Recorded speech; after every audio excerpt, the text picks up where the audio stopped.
Married, divorced, and single here, it's one family that mingles here. Conservative and liberal here, we've all got to give a little here. Big and small here, there's room for us all here. Doubt and belief here, we all can receive here. LGBTQ and straight here, there is no hate here. Woman and man here, everyone can here. Whatever your race here, for all of us grace here. In imitation of the ridiculous love Almighty God has for each of us and all of us, let us live in love without labels. Hi everybody, my name is Jen. I'm one of the pastors here. My pronouns are she, her, and hers. So glad to see you all here tonight. Thank you for choosing us over the, other Christmas party. I think this whole season was condensed. Was it? Was it? Okay. I thought maybe I was losing my mind. We're continuing our sermon series on the names of Jesus. What is in a name? It's a really important question to ask ourselves because it's a really big deal. As a parent, it was easy to name our first Brooks. Eric and I had an agreement when we got married that our first son would be named Brooks because he had a roommate in college with a baby brother named Brooks who was really cute.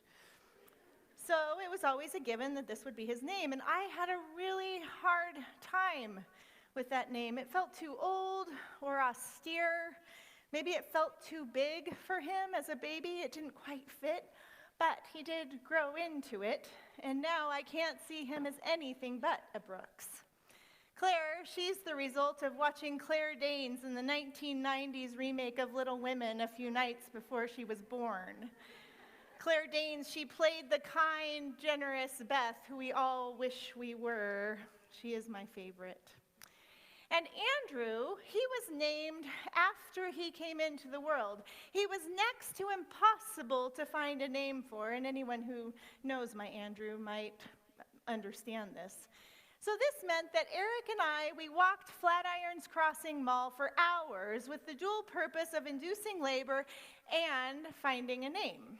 This meant we called out every store sign, Wilson, Hut, Barn, Barrel, like maybe that would clue something. It didn't go so well, and to this day, if you work with me, like my co-pastors, you will attest to this being the unfortunate way that I brainstorm. Naming someone is tricky work, and naming our children is a huge responsibility because oddly enough, a name says a lot about a person, and when it's someone you don't quite know very well just yet, sometimes we strike out. And some of you have had to change your names because your original name, didn't fit any longer. In this season of Advent, we have studied the names of Jesus.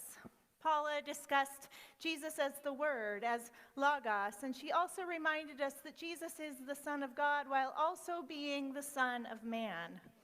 I preached about Emmanuel, this gift of God with us.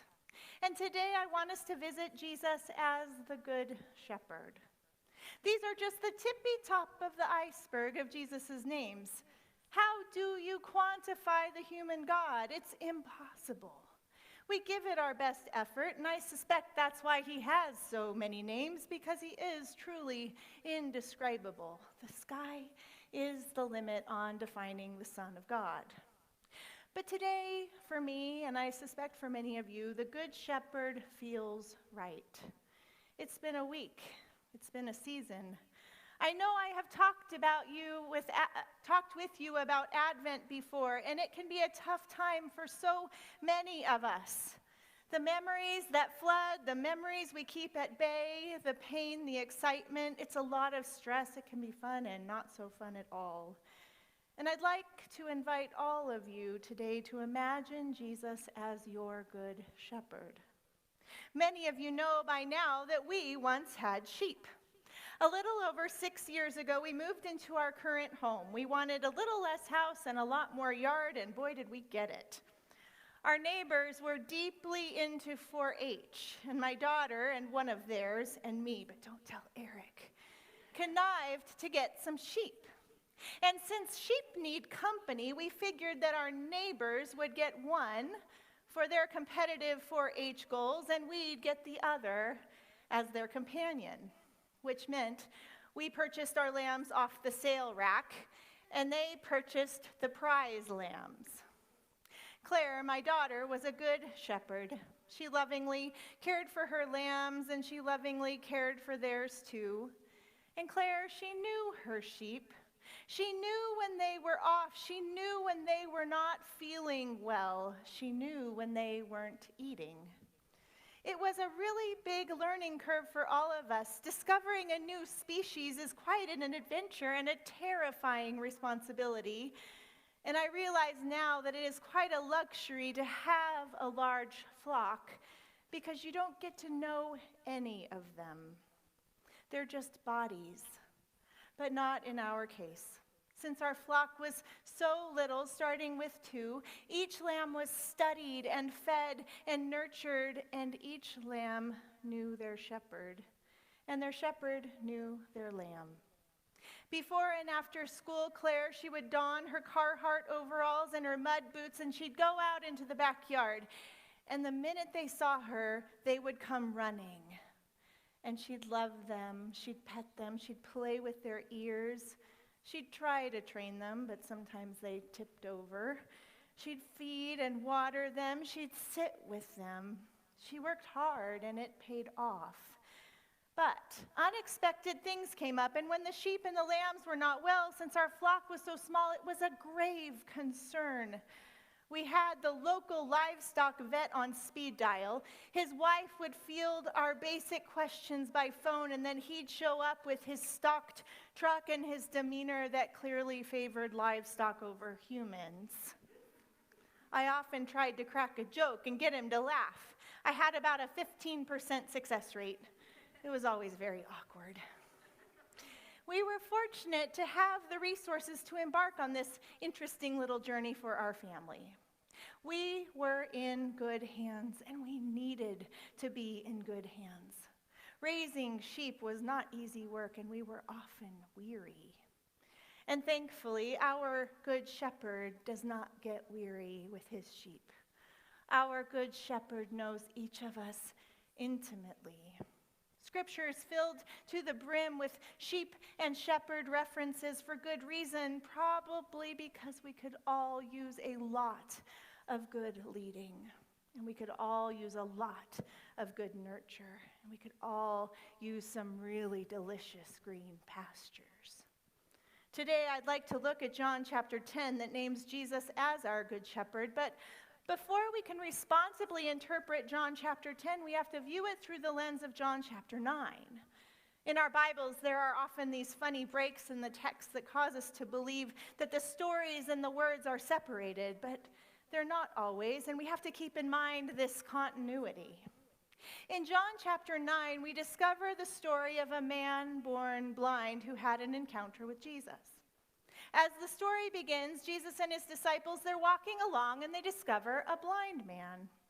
The disciples ask Jesus, who sinned that he was born blind, him or his parents?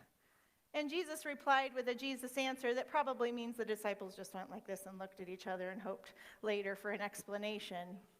And just then, Jesus spat on the ground, made a muddy paste with the dirt, and gently rubbed it on the man's eyes. Jesus then told him to go and wash in the pool, and then the man returned able to see. The surrounding people questioned if this was actually the guy who was born blind. And the formerly blind man answered, well, that man they called Jesus, he made mud. He stuck it on my eyes, and he told me to go to the pool and wash, and I did, and now I see. These same people took him then before the religious leaders. And to add insult to injury, Jesus did all of this on the Sabbath. Yikes. The religious leaders questioned the man, and he then responded the same. The leaders, they really were not too happy, and so they pressed him again. Eventually, they had to look for another way to get to what they wanted to hear, and so they found the man's parents. His parents played ignorant. Yeah, well, we know this is our son, and yeah, he was born blind. We have no idea how this happened. Go ask him. He's old enough to tell you the answer. The parents had to be careful because they were at great risk of being cast out of the synagogue. If they acknowledged Jesus as the Messiah, it would seal their fate. The religious leaders then again called him back. They demanded he declare that Jesus was a sinner, and he responds the same, "Yeah, I don't know about that, you guys. All I know, I was born blind, and now I see." And then they ask him again, and he answers, "I told you already, but you would not listen. Why do you keep asking me?" "Oh, wait a minute. Do you want to be a disciple too?" And the blind man then goes off on the religious leaders. Chapter 9, verse 30. The man answered, "Here is an astonishing thing. You do not know where he comes from, and yet he opened my eyes. We know that God does not listen to sinners, but he does listen to the one who worships him and obeys his will. Never since the world began has it been heard that anyone opened the eyes of a person born blind. If this man were not from God, he could do nothing." They answered him, "You were born entirely in sins, and you are trying to teach us?" And they drove him out. The religious leaders then cast the blind man out of the fellowship because he could not deny that Jesus was from God. And then at this point, Jesus finds him. And Jesus asks, "Do you believe in the Son of Man?" And the man answered, "And who is he, sir? Tell me, so I may believe in him." Verse 37, Jesus said to him, "You have seen him, and the one speaking with you is he." He said, "Lord, I believe." And he worshiped him. Jesus said, "I came into this world for judgment, so that those who do not see may see, and those who do see may become blind." Some of the Pharisees near him heard this and said to him, "Surely we are not blind, are we?" Jesus said to them, "If you were blind, you would not have sin. But now that you say we see, your sin remains." Before the blind man saw Jesus, he heard Jesus. And then he moved along the continuum throughout his exchange. First, he called him Jesus, and then he called him Lord, and then he worshiped, and then he believed. This man heard Jesus, he saw Jesus, and then he knew Jesus. And Jesus saw him, healed him, saved him, and knows him. When the blind man was cast out, Jesus then found him again. And the religious leaders, for knowing all the things or thinking they knew all the things, they remained blind. They did not know. They could not know, and they certainly could not shepherd the people, the sheep, in their midst, as evidenced by how they cared for this blind man. But Jesus, the good shepherd, he saw the one. He healed the one. He went and he found the one. He knows that one by name. That one is just as important as all the rest. Even the one who was blind at birth assumed a sinner. Claire, my daughter, she too knew when her sheep were not well. She could just tell. She spent enough time with them that she knew their mannerisms and she knew their inconsistencies.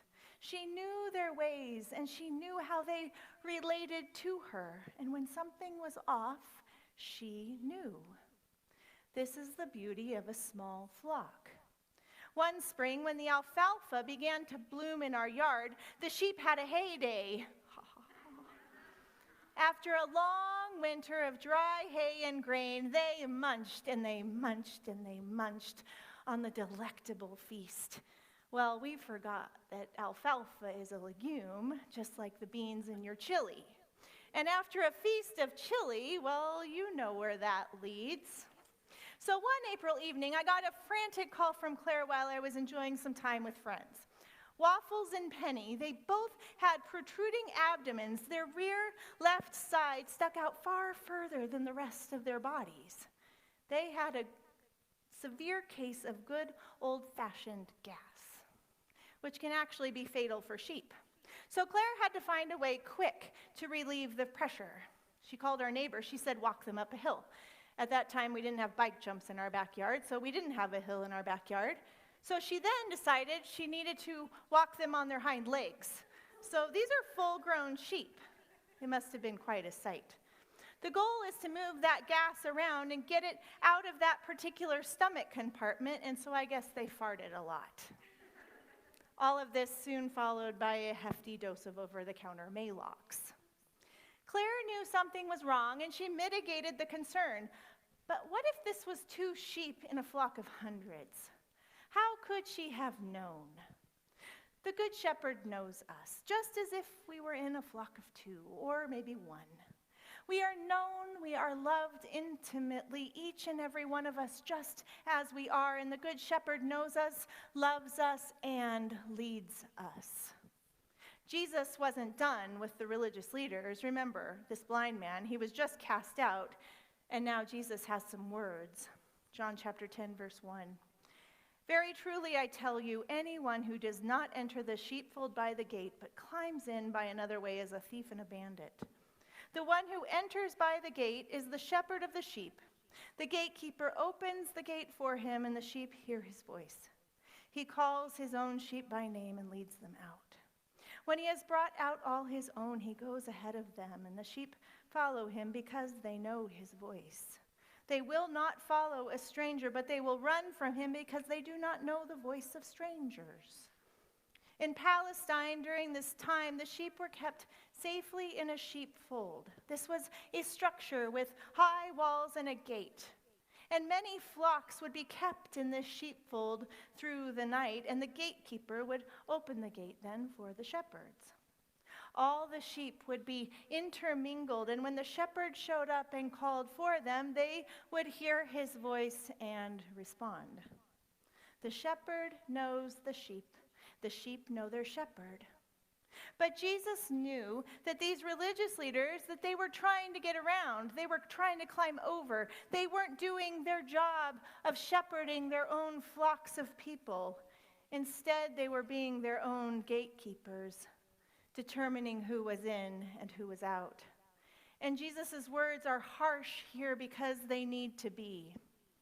In Ezekiel, the prophet too has harsh words for the religious leaders who took advantage of the sheep of the Israelites, of those who relied upon the leaders for sustenance and guidance. He assured them that justice would be given. Ezekiel chapter 34, verse 11. For thus says the Lord God, I myself will search for my sheep, and I will seek them out. As shepherds seek out their flocks when they are among their scattered sheep, so I will seek out my sheep. I will rescue them from all the places to which they have been scattered on a day of cloudy and thick darkness. Verse 15, I myself will be the shepherd of my sheep, and I will make them lie down, says the Lord God. I will seek the lost, and I will bring back the strayed, and I will bind up the injured, and I will strengthen the weak. But the fat and the strong I will destroy. I will feed them with justice. The fat and the strong, these leaders who are to be providing for the sheep, they are not, they are taking advantage. It's been a hard year. Watching the impeachment hearings this week reminds me that while it might be baffling and maybe a little comical to watch politicians bloviate, the reality is the people who suffer the most are the ones with the least. And now at Advent, we await justice. We want it to come. We know that's what the Messiah will do. The Messiah will make the first last and the last first. The Messiah will feed the hungry and provide for the poor. The Messiah will lead the sheep to green and abundant pastures, and our hearts cry out, how long, O Lord, how long? When will we experience peace on earth? When will we know? When will we receive? And this is the ache of Advent. Holding what was, holding what is, and holding what hopefully will be. The religious leaders, they jump the gates trying to lead us astray, and I can think of a few in my head right now by name. They think they know, but they do not. They do not know their sheep, and they may try to steal some, but justice will come. I recognize as your almost lead pastor this great responsibility. It is a responsibility that does scare the crap out of me, while also being one of the greatest gifts that I will ever know. And I know that I am called to this work. And we get to be this for one another too. We get to be each other's shepherds. You don't have to have a contract or a paycheck to be a pastor. We see each other, we know each other, and we lead each other. This is the beauty of a healthy church. And as I lead you, I want you to know that I too am led. I have my pastors. I have my shepherds. This town and this county are full of really good shepherds, and it is my privilege to be amongst them. Jesus continues into John chapter 10, verse 7. So again, Jesus said to them, "Very truly I tell you, I am the gate for the sheep.